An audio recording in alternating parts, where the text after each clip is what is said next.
Dear participants, very good morning to all of you. So yesterday we have seen a couple of modules on the research question and also the different types of study designs. And another thing is, let me congratulate you all. Most of you have responded to the questions yesterday to my WhatsApp, and 99% of them are correct. So there is nothing that you need to really learn about them, because it's a simple maths and you applied your mind. Also, some people have given the questions around 60-70%. But these questions, as I expected also, they will have to be refined. Of course, it's good that you had an idea of what you wanted to do as a dissertation. And I am very happy to know the sort of input that you have given me. But nonetheless, being learners, you will definitely improve on what you are. And we will refine your questions, and one-to-one we can talk about those things. So before we sort of start today's workshop, let me remind you that all of you please keep your microphones muted, as well as your videos muted, the online and the offline people be attentive. These are not what you have already learned, like hypertension or diabetes. These are completely new concepts, an area which is unfamiliar, and we are entering into unfamiliar terrains in medical research. So your 100% attention is required to understand what we are going to talk. Okay, so please ensure that you have no more distraction from any side, and this 2 hours is like a tapas or dhyanam we have to do. Every time we took to study, this is the way we have to do it. Okay, now we have looked at the question, we looked at the study designs. The third issue there is the sample size, which I am not touching today, but I am going to go for measurement, reliability, and validity issues today. And sample size, I will deal it maybe tomorrow or day after tomorrow, because there are certain concepts of this presentation which will be required in the sample size. So today the topic of focus is measurement. This is also called mensuration. Contrast with the word menstruation. This is mensuration or measurement. Measurement in clinical research is called the mensuration. To measure something. What do you want to measure? You want to measure the serum cholesterol. You want to measure the antibody titer. You want to measure the density of the shadows in the X-ray. You want to measure the response of the patient to a given drug. These are all what are called the measurements. Measurements can be clinical, can be biochemical, can be bacteriological, can be a combination of that, or can be certain scores also. For example, I would like to assess the sort of coma or the sort of consciousness level of an individual. I use a complex measure called the Glasgow Coma Scale. That is the measurement. It is called scale because not that it is a scale like a yard scale. These are all tools to measure. Measurement tools are inevitable in research. They have certain inherent properties, and those properties have to be satisfied. What are those properties? We have to see. So usually we do a clinical trial to test various research questions. Yesterday we have looked at different research designs. The types of questions that we may be answering could be any one of these things or a couple of them. I would like to test a drug A versus drug B, or a vitamin, or a nutrient, or I would like to test a surgical intervention, or an endoscopy procedure, or any intervention that you would like to make. Somebody has yesterday said they would like to test the pin on the radial fracture versus the plaster. So that is again an intervention procedure. Likewise, vaccine or adverse drug reactions. So two drugs may appear very similarly, but one would try to do a research and say which is a better drug in terms of adverse reaction. Likewise, supposing you want to develop a vaccine for a disease, there will be two competitive vaccines. You want to decide which is better, then you do a vaccine trial. Likewise, you can do to test a diagnostic test or to test a screening procedure. What is diagnosis and what is screening? I will let you know when we come to the module on diagnosis. Okay, evaluate health services. Suppose you have started a health service, maternity and child service in your block, and the other block doesn't have it. What is the impact of the service on the maternal mortality and the infant mortality? You study. It is a community-oriented study. Nonetheless, it is also a research study. Likewise, behavioral interventions. One group of patients, you give them counseling to quit smoking. The other group of patients, you do not do anything, just leave them with an advice to stop smoking and see whether the intervention of intense counseling has worked or not. So likewise, I have quality of life issues, efficiency, that is whether this treatment is more economical compared to the other treatment, or this strategy is better than the other strategy in terms of money. These are called the efficiency studies. So this is not an exclusive and exhaustive list. These are some of the various reasons we could probably undertake a particular study or a dissertation or whatever it is. So now let us of course, what we are going to discuss now is, or these are all same or common with a little bit of modifications here and there for almost all of the studies that we are going to undertake. So whenever we do a sort of study and use a measurement, inherently measurement is associated with a variation. For example, you want to check your weight on the weighing scale. You know that your weight is 65, but today morning in the washroom, you stood on the weighing scale and it showed 70. Yesterday to today, 5 kilos I have increased. Will you jump and conclude? No, because no individual can increase 5 kilos in a day unless he has become heart failure or some idiom. So in the absence of that, it is a measurement error. The error is the measurement. Then what you do? You adjust the weighing machine once again and stand on that once again and record. Likewise, inter and intra-observer variation.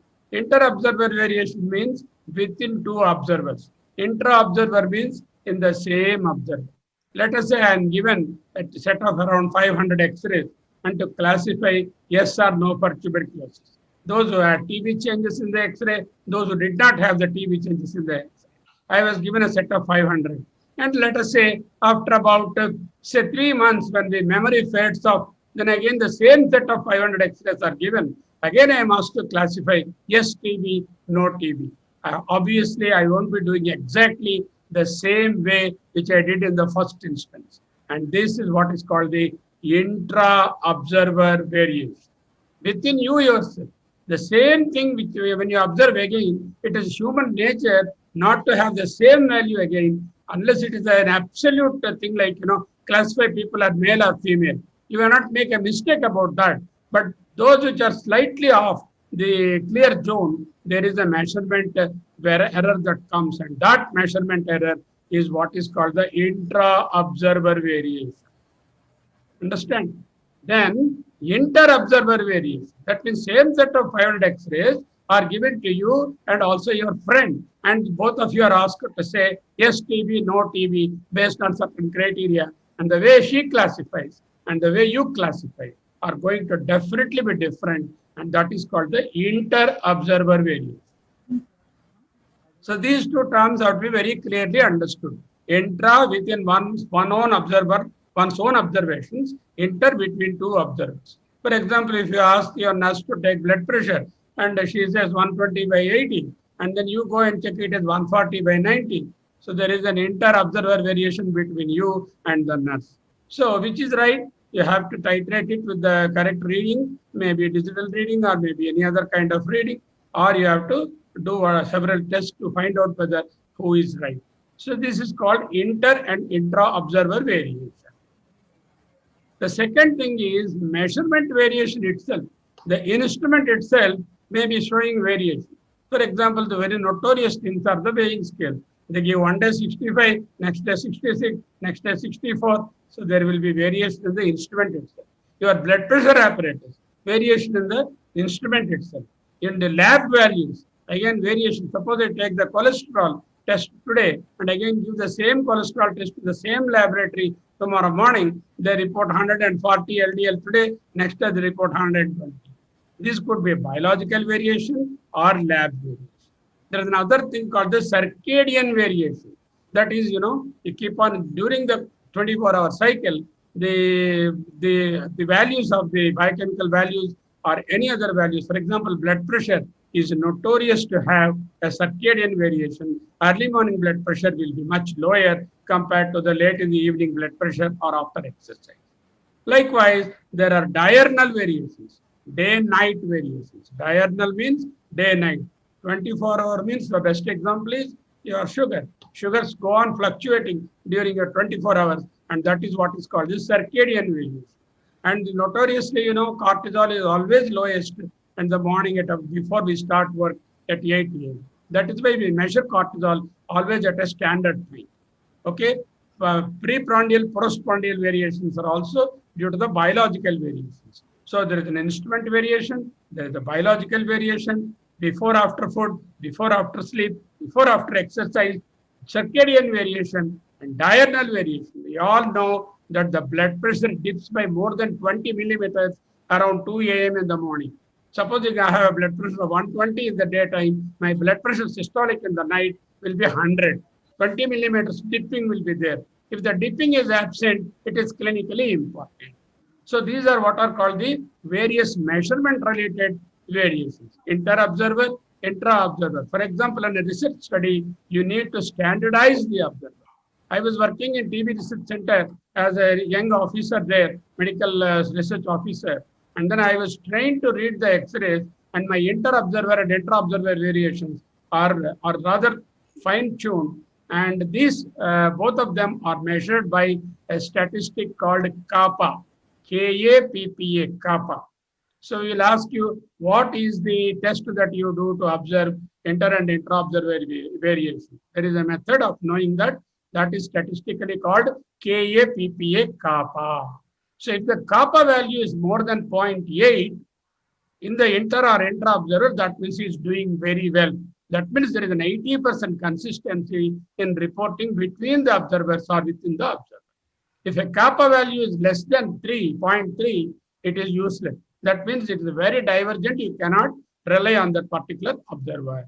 So I have been trained, and the kappa values are to the tune of 0.9 I could attain. And I was certified by WHO as a standard X-ray reader. So this they would give you something around 10,000 X-rays over a period of 6 months you have to do, and again after 6 months you have to do the same 10,000 in a random order. They will present. A lot of work is there, and that will be published also. So that is the inter and intra-observer variation measured by kappa. Instrument variations, I have told you, measurement variations, biological, circadian, and all the things I have already told you. Then there is what is called the standardization of the measurement itself. The measure have to be frequently standardized. This is why all the lab people, they run a control and as well as they run a test. So control will always guide you whether the test is correctly working or not. Usually they calibrate the test in the laboratory once in a week or more frequently depending on the variations that they occur. So the control is always given. For example, you do a pregnancy card test. There will be a control and there will be a test. If both lines are positive, then it is positive. The control is suppose it is absent, then that particular card is not working.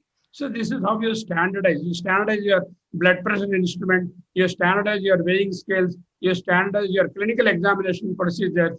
That is what I tell you when you come to my clinics. I tell you how to examine knee-jerk. In a standard way, you have to elicit the knee-jerk. Then only you will be able to compare the information. Likewise, there is a standard way of eliciting plantar reflex. That is the only way you have to do it. There is a standard way of testing for temperature, testing for pain, looking at the apex beat, listening to the heart. Every procedure in clinical medicine is made standardized by and presented to all of you during the course of your clinical career. So standardization in measurement is essential not only for research, but also for patient care and practice also. Then blinding of the measurement. Blinding means, so as I told you yesterday, if I know that the patient is receiving the active intervention or the new drug, I may be sort of biased to say it is working or not working. So if I do not know whether A is receiving treatment or placebo or vaccine or placebo or drug A or drug B, then I'm blinded from the measurement. Investigator blinding, patient blinding, both are tools to avoid the error. So what did we learn? 4 or 5 important concepts. Inter and intra-observer variation, which I have extensively told you. Kappa is the statistic. Measurement variation is biological, circadian. How do we avoid that? You do at the same time of the day or same position. We say always record the blood pressure, right upper limb in the sitting position using a sphygma manometer or an aneroid manometer. You have to classify How you measure it? So that if the patient is supine, the blood pressure is different. If he is standing, the blood pressure is different. Right-left differences may be there. You standardize the measurement by specifying the time, position, and the way in which you record any clinical or lab value there. And also use a control. So this is about the standardization. Blinding part, I have told you, when you are a researcher, better you are blinded from what exactly is the intervention the individual is getting. That way, you will be not having any bias towards the measure. Then you have to know what are called the confounders. New term, lot of new terms are being introduced. Beware of them and then take note. What is a confounder? Do you know the heart attacks are caused by 4 or 5 factors at least? One will be hypertension, 2 will be diabetes, 3 will be age, 4 will be dyslipidemia, 5 will be probably obesity, isn't it? Supposing I am studying the effect of diabetes and coronary artery disease, I have to see that I match both the groups in terms of age, in terms of hypertension, in terms of lipids, in terms of weight and obesity. Then the diabetes alone is comparable. Or if I want to study diabetes and hypertension, the other 3 are the confounders. Confounders are the variables which will have a bearing either on the measurement or on the outcome. What is confounder? Confounder is a variable or a measurement which will have a bearing on the primary measurement or the primary outcome that you have chosen. The example is, for a study in diabetes and heart disease, the confounders are age, blood pressure, dyslipidemia, obesity, and maybe several other factors which you would like to consider. How do I overcome the confounder? Can I have a pure population of people who are only diabetic, who are not hypertensive, who are not or same age, all population, without obesity, without dyslipidemia? Is it possible? It is not possible. World occurs, the situation or the group of patients occur as a combination of all these factors. Then what do? I have to adjust in the analysis or record it in the pro forma and see whether these have a bearing on the result. So if I know there are 5 confounders for my study, I will also measure them. Though my primary interest is not to analyze them, but to adjust them in the analysis. This is about the confounder. I hope you got the idea of confounders straight in your mind. Otherwise, you let me know. I will, in the discussion time, I will clear.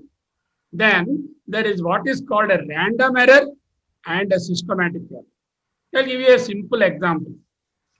I have a weighing machine, let us say, in my office practice, and it gives me a sort of a reading. One day, I weigh a patient, same patient I weigh. He gives 60, 68, 76, 84, like that. It is giving different values for the same patient.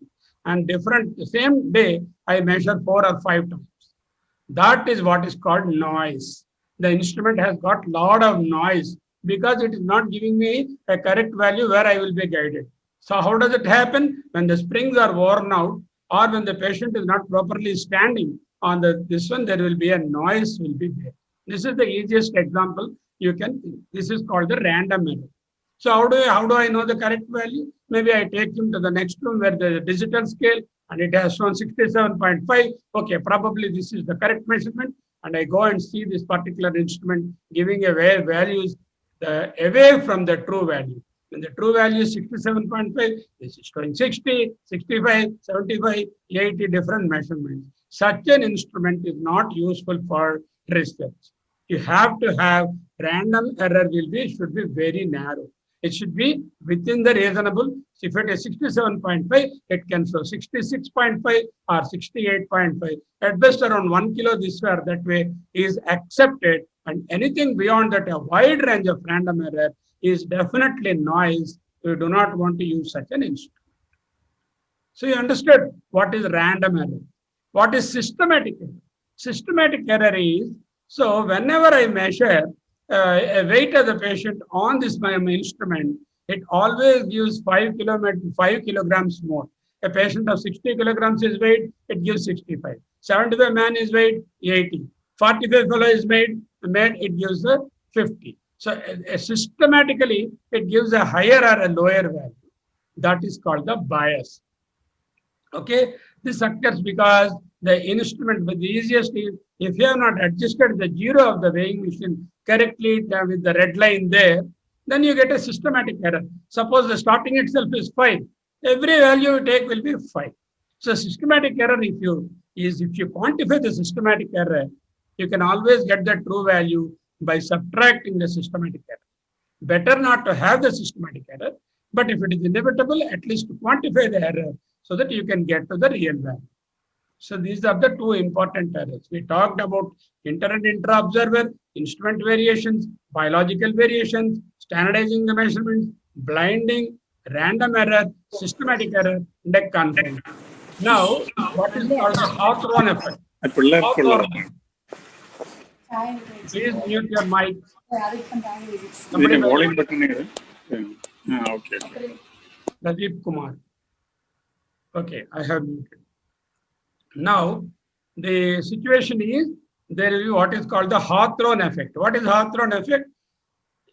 The human behavior is that if you are being observed, you behave in a different way than when you are not being observed. The simple example is, here you are in a classroom and your teachers are there and you are sitting in front of all others. All of you are keeping your masks on. Supposing you are not observed in your hostel or anything, are you all keeping your masks on? You will not. I know this is human behavior. And only few of them, at least 20-30% of them, will not wear the mask properly when they're walking on the road, when they're in the hostel, or when they're talking to the friend. So this is called, whenever you are being observed, either the patient is conditioned to behave properly, or the investigator is conditioned to record things in a more precise manner. Supposing I want to take the blood pressure in the ward, I will take blood pressure. Suppose I am doing an investigation on the effect of blood pressure, I will be very rigorous in measuring that. This effect is called the Hawthorne effect. So this is difficult to avoid, but by proper training regularly, and you will try to overcome this effect. And this has occurred in as early as the early 19th century in Canada, in a city, in an electricity company. That is why it is named after that Hawthorne effect. Then, how do I minimize all these problems? Sir, you are selling inter, intra, instrument, dead, circadian. I have controlled all these things. In spite of that, the errors do occur. Biological measurement is not 2 plus 2. Today I measure the cholesterol, tomorrow it is different. Same blood sugar, 2 different instruments will tell differently. 2 different labs will give a different value. 2 radiologists will give different reports. It is not that it will be the same thing for all the conditions, for all the observations by all the observers. So how do I ensure that my research is not corrupted by these errors? The errors are there, but how do I ensure that? By doing what is called randomization. If I randomly allocate people to group A and group B, I am investigating diabetes and heart disease. BP patients are equally distributed here as well as here. Cholesterol patients are equally distributed. Obesity patients are equally distributed. Measurement errors are equally distributed. The Hawthorne effect is equally distributed. Everything gets distributed, provided you do a proper randomization. And also by increasing the number of observations. Supposing I wanted to do blood pressure study, instead of taking one value, I take at least 3 values and take the mean, or whichever is the higher or lower, whatever is your definition. So by multiple measurements, you can take the mean value and then come to a reasonable conclusion. By randomization, by increasing the number, instead of observing 5 people, if you observe 5,000 people, if something is true in 5,000 people, the strength of the association will be much higher than studying 5 people or 2.5 people and saying, yes, this is that. I can't take a sample of a blood from a COVID patient. No, I have found that the value of copper is very high. That is why this is associated with COVID. I can't say that because one observation is not going to really tell me the real truth. Supposing you consistently find all the COVID patients are having high copper value. Okay, then that gives a hypothesis that probably copper could be linked to COVID. So this is what exactly is how can I avoid the errors? First of all, control the errors, standardize the observer, standardize the measurements, and then standardize the time of examination, multiple examination, and standardize the measurement procedures in the lab, blind the measurements from the observers, both the patient as well as the investigator, and control of the system and random error instruments to avoid systematic error if it is there, and then randomize and also have number of observations, increase the number of observations, and also larger sample size. If you do it, you are going to get a better result nearer to the truth.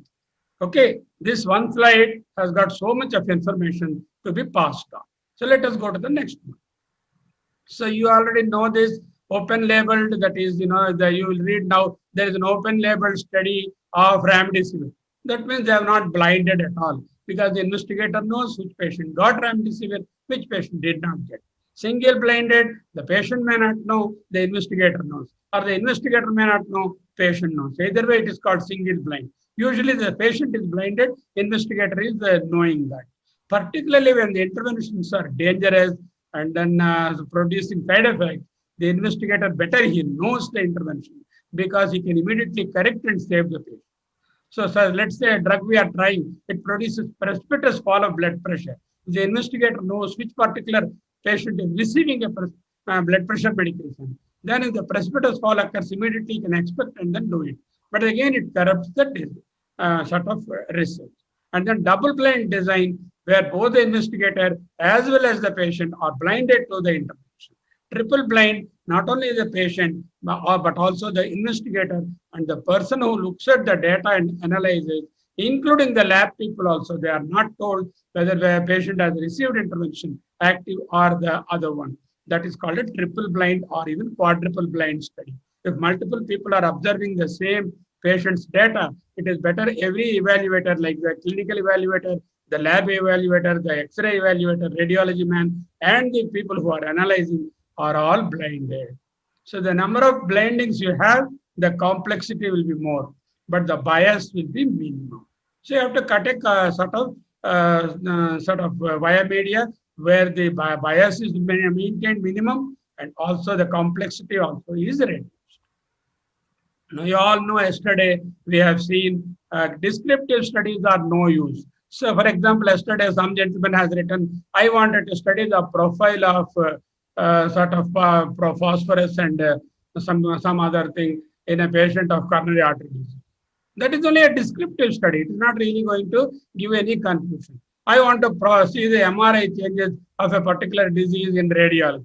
What does it mean? It only shows a descriptive study. It at best contributes to hypothesis. I want to know the fatal hypoxia compared to umbilical cord coiling. That is, again, it is a descriptive study, unless you have a comparison. So I urge all of you to make your dissertation invariably an analytical study. How do I do that? By building in a comparison group or a control group. It needs a control means that, in case control we say, in all other studies we say comparison group. That standard treatment versus the new treatment, standard intervention versus the new intervention, ultrasound versus MRI, the drug in anesthesia versus the standard drugs that you use. So always have a comparison. Then you know what is happening without the new intervention, and over and above that, whether you have a better improvement or worsening or the same. So without a comparison group, none of your dissertations will qualify for publication.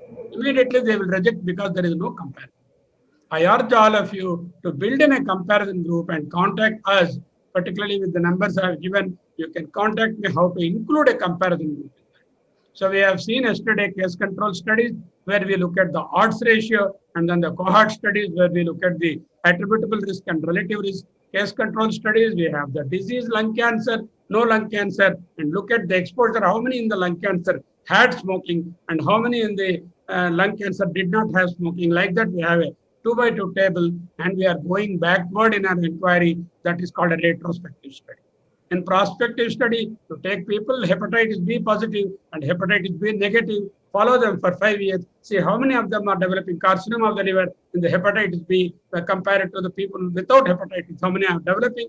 The incidence in the exposure group, the hepatitis B group, compared to the incidence in the non-exposure group or the no hepatitis group. We compare one divided by the other is the relative risk, one subtracted from the other is the absolute risk. All of you have done those questions. very right. The order of rigor, the highest is the randomized control trial. Decreasing will be case control. The lowest will be, of course, your descriptive studies, which most of you have given the questions yesterday, and still worse will be isolated case report. I have seen one case where there is the people with 6 fingers had more COVID than people with 5 fingers on the hand.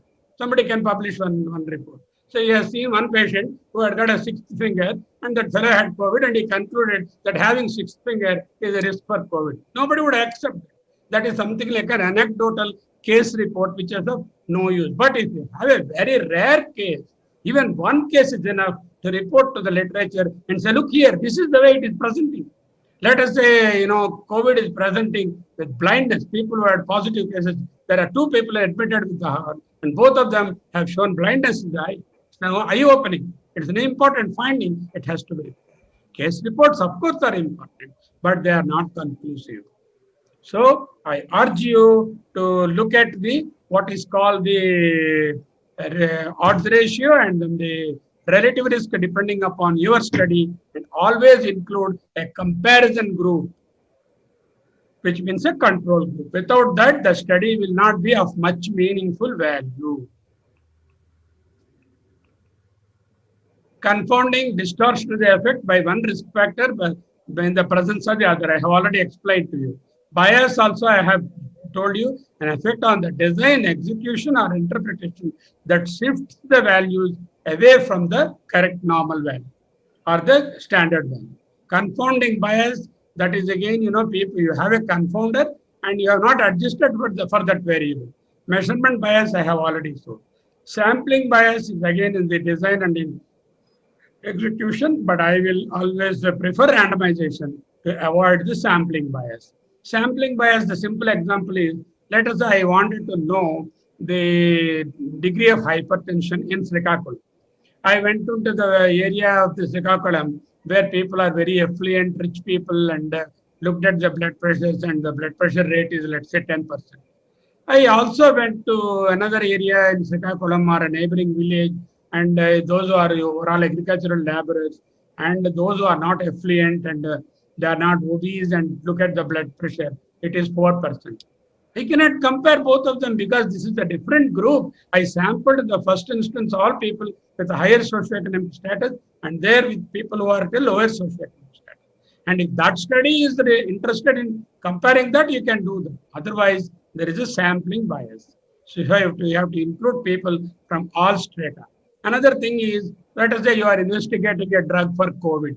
Supposing you treat all mild patients only with COVID and you come out with wonderful results. You can't say anything about people who have moderate disease or people who have very severe disease.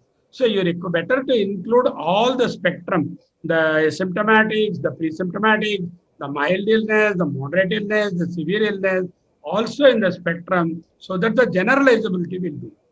And also, what you have to see is all age groups, younger fellows less than 20, 20 to 50, 50 to 70, 70 to 70 and above. If you include all of them in the study, the generalizability of that will be better. But of course, if you are studying a pediatric intervention, obviously you have to take only pediatric population. You cannot, supposing I wanted to study congenital megacolon, I can't be investigating in a fellow with 80 years or 70 years, because that is a situation which presents only in the pediatric population. Supposing I want to study something related to obstetrics, I have to only include women who are in the obstetrical zone and nobody else. So that is, of course, the study population will be tailored to the study question. As far as possible, include the entire spectrum of the disease, mild, moderate, severe, or include all age groups, and also look for all the confounding factors which could have an influence on the intervention or on the outcome. Document them. That is important. Now, variability in the groups and baseline imbalances, non-random, maximum variability will be there. When you have a random and no blinding, it is still better. The absolute thing is random and blinding. This is called the RCT, randomized controlled double-blind trial, is the best thing, but always not feasible, because I can't randomly allocate to hepatitis B or hepatitis A and say half of you have hepatitis B, half of you don't have hepatitis B, then I will study. It's not possible. certain things, particularly causation studies, randomization will not be possible. So in such a scenario, you have to build a study without randomization with all robustness. Okay, this is the key for measurement issues. You have a measurement error, you have got a reproducibility, that means the instrument should be given same value again and again, and then you have got a repeatability. Suppose you do it and somebody else takes the measurement, you should get the same value. Internal consistency, always you check with the control by an internal consistency. And inter-observer variation, digit preference. Supposing you ask what is the temperature, 98.4. Immediately every nurse writes 98.4 because he has not seen it, and then better to say normal. Then nobody will question. If I say 101, then again ask him to demonstrate. So likewise, blood pressure also 120 by 80. Though it is say 110 by 70, your digit preference on the questions variation. For example, I take a question and ask, do you smoke? The answer can be only yes and no. So then they can ask me, you please tell me, if you smoke, how many number of cigarettes you smoke? Then the sort of intensity also. Natural variation, I told you about the daytime variation, night variation, recall and motivation. Supposing somebody designs a study, one of you, and asks me, I am the patient, asks me, what did you eat last Tuesday as breakfast? How do I remember? I can't remember. So you have to include questions where the recall is possible. So you can ask, when do you think you are last well? That will be a very nice question. Okay, last August I was well. After that, slowly it is coming. They will probably think. And also the motivation of the observer as well as the patient to give the answer is important. Certain people after 2 questions, the patient says, no sir, I am tired, I have to have idli, and my brother is coming to come later on then. So you have to find out and motivate him at a time when they are available. Instrument precision we have already discussed. Then fundamentals in the measurements are, of course, the content, the validity issues are a little beyond this workshop. Just remember here, the validity point, there are 6 types of validities are there. Content validity, criterion validity, construct validity, internal validity, external validity, and generalizability. Those who are interested to know about this thing, one-to-one I can discuss. I'm not going to go into that because that itself will become a separate module. But all the same, validity you must know. What is validity? Are we measuring the truth? Are we measuring the truth? Because we are interested in the true value of the patient, and that is what is called the validity. The simple way of understanding that, so this is a measurement. We have taken 7 measurements for the patient. If it is valid, it will go and hit the bullet correctly. And if it is repeatable, all the values will fall at the same place. Okay, such a measure where the values are dispersed all over and not hitting the target of the truth is neither reliable nor valid. Now, this is a very reliable measure. Systematically, the weight is 62, 62, 63. But in fact, it is the real measurement is 67. So it is missing by a particular margin. Reliably, it is showing the same value, but it is not the true value. This is reliable, but not valid. Now here, this is both reliable and valid because all the measurements are hitting the truth and all are almost around the same depth. So in research, we require a reliable value and a valid value. Reliability is more or less reproducibility. Reproducibility is fundamental. And of course, the reproducible measure, if it is not like this, if it is not reproducible, then that particular measurement is of no use. But of course, it is reproducible, but it is not showing the truth, then that is not valid. That's also no use because we will be missing the truth. And we want reliable and valid measure. In the validity, I told you there are 5 or 6 different aspects how to make the measurement valid. So this is how about the reliability, validity, and all the issues related to that. And then study population, stratification. What is stratification? Stratification is, supposing I know in a disease like COVID, the mortality is mainly dependent upon the age. Mainly dependent upon the age. We know people above 70 years have more mortality compared to people who are 20s and 30s. So what I do is when I do an intervention, I study a new antiviral drug has come. I wanted to compare it against remdesivir. then I invariably see that age is a stratifying factor. That means I divide people of the same age group into both the things, 20 to 30, half here, half there, 30 to 40, half here, half there, 70 to 80, half here, half there. I stratify by age in that case. So the stratification variable may be age, may be gender. Supposing we know that women are at a lesser risk than men for COVID mortality. I would like to have women and representing in both the groups same. So the gender bias can be avoided. You can use gender, age, or your socioeconomic status, or your blood pressure level, or sugar, whatever is the stratifying variable you think has got an important, that could be also kept under the stratification in the randomization. Then there are inclusion criteria who will be included, and they should also say certain exclusion criteria. These are the people I'm not going to include, and what type of study design you have chosen, whether that is relevant to the question you are asking. What are your primary and secondary outcome measures? That is, primary outcome may be mortality, secondary outcome may be, let us say, duration of hospitalization, tertiary outcome may be symptom recovery, or something like that. You can have primary and secondary outcome. For example, one is investigating the effect of blood pressure on heart disease.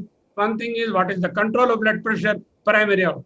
Second thing is, can it reduce LV hypertrophy, LVH, maybe another primary outcome. Then the secondary outcome will be, can it reduce the mortality? Can it also reduce improve the exercise capacity? Whatever may be the secondary outcome.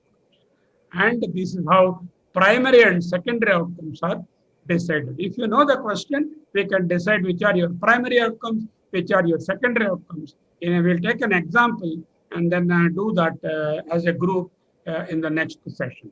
What, when, and how the measurements are made, you have to very clearly say, what did you do, how did you measure, and when did you measure, and these should be same for both the groups. You can't have one set of measurement criteria for the study group and one set for the comparison group. They must be uniform. If you have measured the blood pressure 4 times a day here, you also measure here. If you have measured sugar fasting state here in this intervention group, you measure there also.